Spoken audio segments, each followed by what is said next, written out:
Welcome to a Momagers podcast with the stylish momager, Hanif R. Jordan. A place where moms and dapper dads come together and learn from one another's journeys.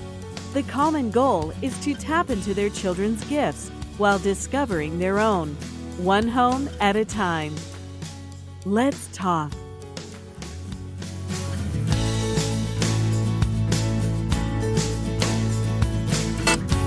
Hey, everybody. Welcome to The Stylish Momager. I am your host, Hanif R. Jordan, and I love just getting into these conversations. Hopefully, they are uplifting you, giving you encouragement to continue on your path, as well as uplifting you with your children and just bringing you guys together to love and to see each other.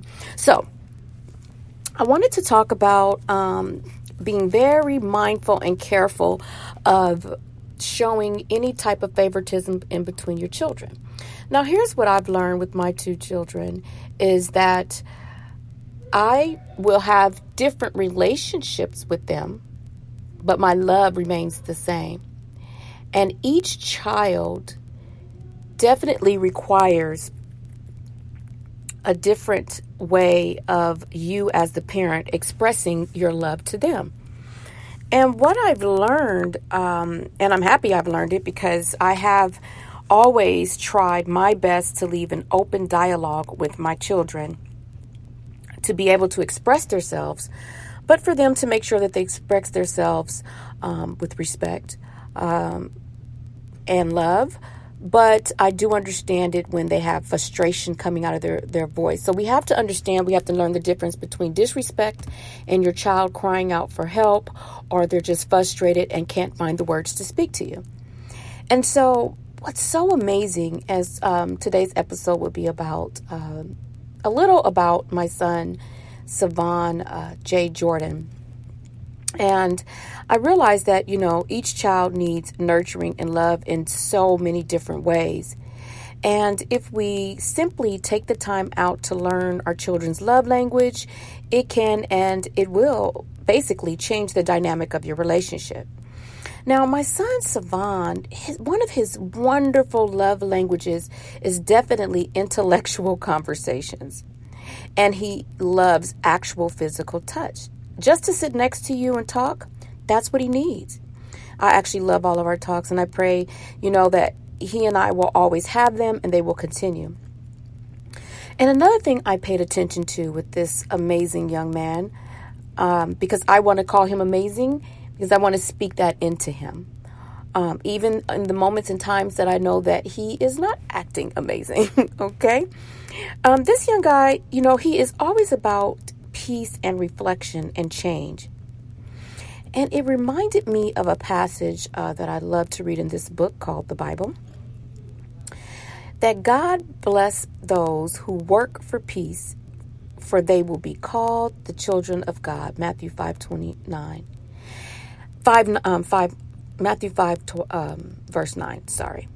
And what I've learned about him, if I really was to pay attention to his character and whom he is and who he's always been, is he's not a kid that likes confrontation at all. He's one that likes to figure out how can we have a peaceful resolution and how can we change to be better.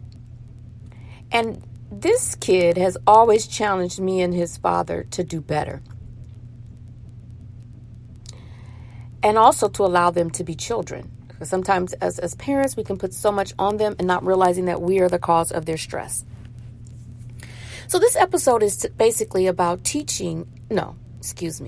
It's basically about inspiring you to tap into your own children's love language. We oftentimes believe that love languages are for romantic relationships, but they are also about the relationships that you have with your children, with your best friends, with associates. Pay attention, study the person. And so as I study this young man, which is my son,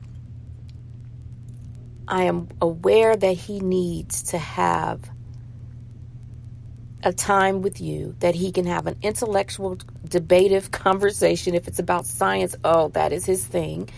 If it's about music and writing, that is something that's his passion. He loves it.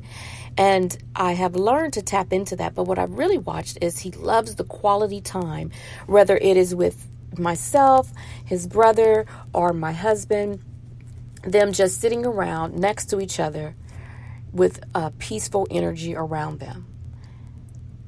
So pretty much pay attention to your children's love language. Make sure that you are not favoring one child over the other, but make a distinctive difference that when I speak to my children, I let them know that I love them, but they require a different type of love from me and their father. But I love them the same.